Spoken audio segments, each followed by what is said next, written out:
কাঁচকলাটা সিদ্ধ করে নেব। একটু পানি আর একটু লবণ দিয়ে হালকা করে সিদ্ধ করে নেব। প্রেসার কুকারে হলে একটা সিটি মারলে হবে। আর যদি এমনি নর্মাল কোনো ইয়ের মধ্যে সিদ্ধ করতে চান তাহলে 10 মিনিট সিদ্ধ করে নেবেন। বেশি সিদ্ধ করলে আবার মেল্ট হয়ে যাবে।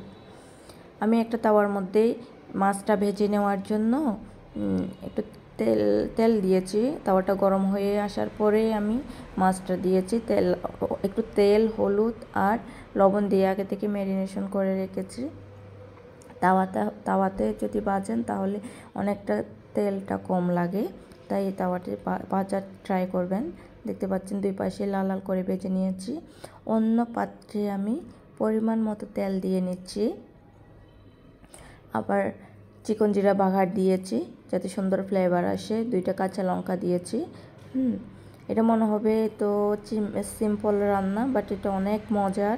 লবণ দিয়েছি, হলুদ দিয়েছি, তারপরে পরিমাণ মতো মরিচ দিচ্ছি।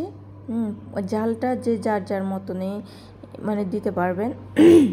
একজনে বেশি খায়, আরেকজনে কম খায়, তাই। এবার জিরার গুঁড়ো দিয়েছি, ভালো করে কষিয়ে নেব। কাঁচকলাটা দিয়ে দিব, সিদ্ধ করে আগে থেকে সিদ্ধ করে রেখেছিলাম। একটা সিটি মেরে আমি এটা করে রেখেছি। দেখতে পাচ্ছেন আমি এত অল্প পানি দিয়েছি, এখানে কোনো পানি ছিল না। কাঁচকলাটা আমি একটু কষিয়ে নিয়ে তারপরে মাছটি দিব। Please like, comment and subscribe my channel. আমার ভিডিওগুলি ভালো লাগলে বেশি বেশি দেখবেন।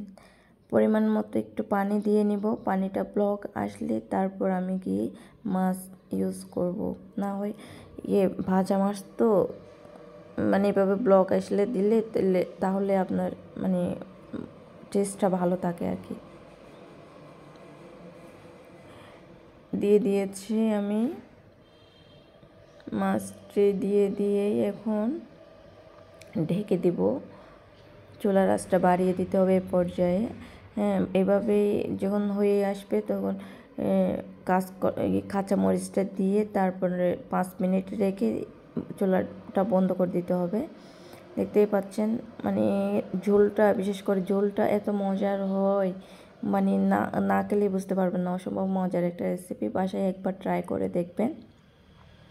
আর কেমন হয়েছে আমাকে কমেন্ট বক্সে কমেন্ট করে লিখবেন। আর আপনাদের কোনো রেসিপি থাকলে অবশ্যই আমাকে কমেন্ট বক্সে লিখে আমাকে একটু শিখিয়ে দিবেন। ভালো থাকবেন। ওকে, খোদা হাফেজ।